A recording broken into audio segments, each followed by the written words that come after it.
also, we see that there's like everywhere in Krishna's Lila, we see it's very sweet and intimate, then it becomes very grand and majestic.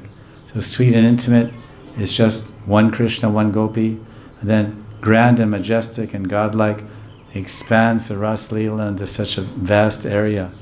So everywhere you see in Krishna's Lila, he's acting very intimately like a human being, and then he shows all kinds of unlimited godly powers. So why does he do this? So this is to remind us when we're reading about Krishna, it says, oh, it sounds so human. He has girlfriends, I have girlfriends, he has boyfriend, they have boyfriend.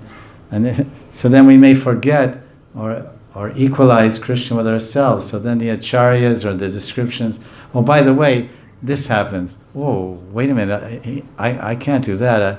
I have to see this from a different...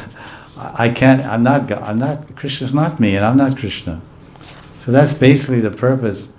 Otherwise, if you just get lost in the love story, you think, well, what's the difference? And I was explaining the transformational qualities, but then this other aspect is there.